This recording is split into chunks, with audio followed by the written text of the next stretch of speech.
Hola, nosotros somos el equipo B y vendremos a presentarles nuestra situación problema 2, la cual tiene como tema accidentes automovilísticos. Los integrantes del equipo son Mauro Parada, Yesenia Pellegrini, Mauricio Enciso, Juan Carlos Navarro y su servidora Abril Armenta. Como un poco de introducción, bueno, para esta evidencia utilizaremos los intervalos de confianza para calcular probabilidades relacionadas con los accidentes automovilísticos. Bueno, hablando ahora un poco acerca de los intervalos de confianza, este se refiere a un rango de valores derivados de la estadística de la muestra. Esta es una técnica de estimación que permite calcular los valores que se encuentran alrededor de la media, o sea, el promedio muestral. Dentro de esta existe un rango inferior y uno superior.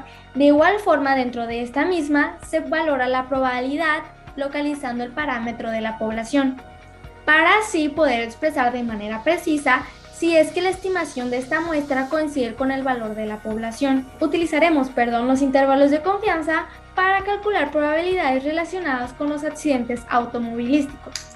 Ahora veremos los componentes de un intervalo de confianza. El primero, el tamaño de la muestra, en nuestro caso, el número total de encuestados. Después, el nivel de confianza, que usualmente se utiliza un 95%. Después, nuestro margen de error, la alfa, es decir, nuestra resta del 100% a nuestro nivel de confianza. En nuestro caso, 5% va a ser nuestro margen de error. Y nuestra estimación de la muestra.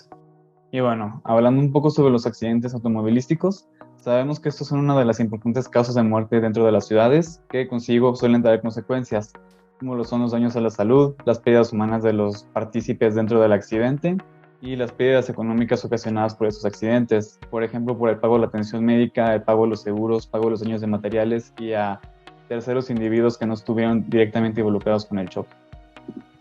Para la recabación de datos, para realizar los cálculos, se realizaron encuestas a 155 personas. Las preguntas que tenían estas encuestas son las siguientes: ¿cómo te llamas? ¿Has estado involucrado en un choque o conoces a alguien que lo haya estado? Esto con la intención de obtener más sí que no, y así que puedan seguir con las siguientes preguntas. ¿Fue un hombre o una mujer la persona que generó el accidente? De manera aproximada, ¿cuántos años de edad crees que tenía esa persona? ¿Llegaron a algún acuerdo u arreglo? ¿Y cuántos días aproximadamente tardó en solucionarse el choque o la problemática? Ahora mostraremos los resultados de las preguntas en las que podíamos realizar algún cálculo. La primera pregunta, que era la de las edades, aplicando la estadística aprendida en las semanas anteriores, realizamos este diagrama de caja y bigotes relacionados con las edades resultantes. Aquí se puede observar que la mayoría de las edades, ya sean general o por género, rondan entre 30 a 35 años. De igual manera, se realizó un gráfico de pastel para comparar la cantidad de hombres y mujeres que causaron los accidentes. Y como se puede observar de manera significativa, los hombres son los que causan más accidentes. En total fueron 102 hombres y 53 mujeres. Respecto a la pregunta de si llegaron a un acuerdo o no, como se observa en la gráfica de barras, 124 de las 155 personas sí pudieron llegar a un acuerdo y 31 personas de las 155 no pudieron llegar a un acuerdo. Respecto a la pregunta de los días de solución, como se observa, 113 de las 155 personas mencionan que se llegó a un acuerdo dentro de los primeros 15 días, mientras que los demás entrevistados se reparten de 16 a más de 120 días. También se hizo una tabla donde se presenta el promedio, la desviación, la moda y la mediana de las edades y los días, porque algunos de estos datos se utilizan a continuación para la resolución de los problemas planteados.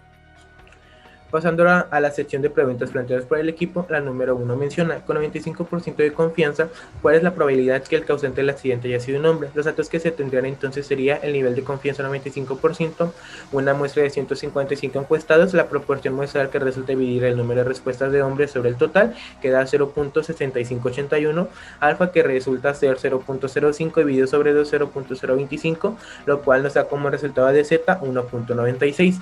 El procedimiento sería entonces utilizar la fórmula del intervalo de confianza cualitativo, en la cual solamente se sustituyen las variables con los datos que se tienen para seguir desarrollando la fórmula, lo cual nos da como resultado un intervalo de porcentajes de 58.34% como mínimo a 73.28% como máximo, lo cual entonces nos indica que la probabilidad que el hombre haya sido el causante del accidente con un 95% de confianza es mucho mayor al que haya sido una mujer. Esto entonces nos desmiente el pensamiento misógino y machista, en la cual se dice que las mujeres son peores para conducir y son las principales causantes del accidente. Pues ya se comprobó que los resultados de porcentaje del causario del hombre es mucho mayor al de la mujer. A continuación tenemos nuestra segunda pregunta de nuestra situación problema, la cual es: ¿cuál es el intervalo de confianza IC de 95% para la media de edades en los accidentes automovilísticos? Para resolver esto necesitamos nuestro número total de entrevistados, probabilidad, promedio, desviación estándar. Estas dos últimas fueron calculadas en Excel para ahorrarnos un poco de tiempo. Después tenemos nuestra alfa, la cual es la diferencia para llegar al 100% de nuestra probabilidad. ¿Para qué nos va a servir la alfa? Para calcular nuestra zeta. Entonces lo que seguimos fue una simple resta, 1 menos alfa entre 2, la cual nos dio el resultado de 0.975. Entonces nos fuimos a nuestra tabla de distribución y nuestro valor más cercano a 0.975 fue 1.96. Y ya después aplicamos la siguiente fórmula. Intervalo de confianza al 95% es igual al promedio más menos nuestra z por nuestra desviación estándar sobre la raíz del número total de entrevistados. Sustituimos y todo y nos dio un resultado de 30.52, prácticamente 31 años y 34 años. ¿Qué nos quiere decir esto?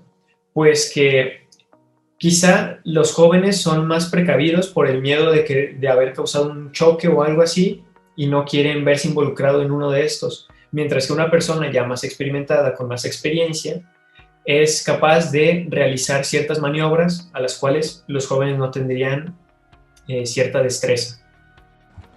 La pregunta 3 nos dice, dentro de un intervalo de confianza del 95%, ¿cuál es la probabilidad de que los afectados hayan llegado a un acuerdo mutuo?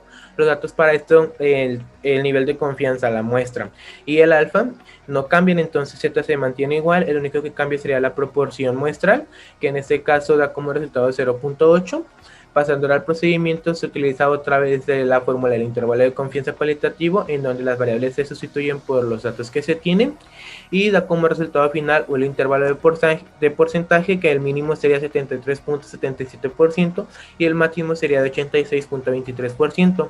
Esto entonces nos indica que la mayoría de los afectados dentro de un accidente automovilístico han llegado a un acuerdo con los otros involucrados, lo cual pues nos da a entender o nos refleja que la sociedad actual tiene buenos valores y tiene responsabilidad social, o eso al menos dentro de la muestra de entrevistados. Bueno, para la pregunta 4, ¿cuál es el intervalo de confianza de 95% de la cantidad de días que se demoran a reparar los daños de un automóvil? Utilizaremos la fórmula del intervalo de confianza de un 95%, obteniendo que esta es el promedio más menos la z del alfa sobre 2, multiplicando la desviación estándar sobre el número total de entrevistados. Y bueno, como datos para esta fórmula, tenemos que el número total de entrevistados es de 155, la probabilidad es del 95%, lo cual haría nuestro alfa de 5% y sobre 2, 2.5%. El promedio sería de 18.18 y la desviación estándar es de 77.71. Y bueno, después de resolver esta fórmula, obtenemos que nuestro intervalo de confianza de 95% es de 12.25 días hasta 24.12 días, lo cual nos da a entender que de la media se alejan cada una de las cantidades casi una semana.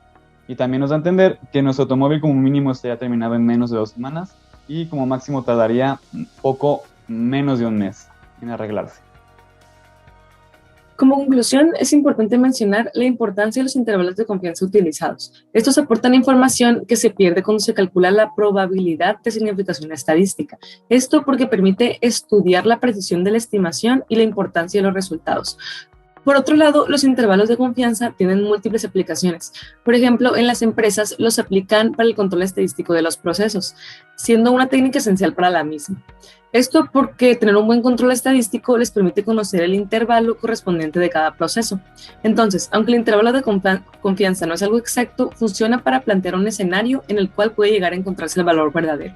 Es por ello que son sumamente recomendados.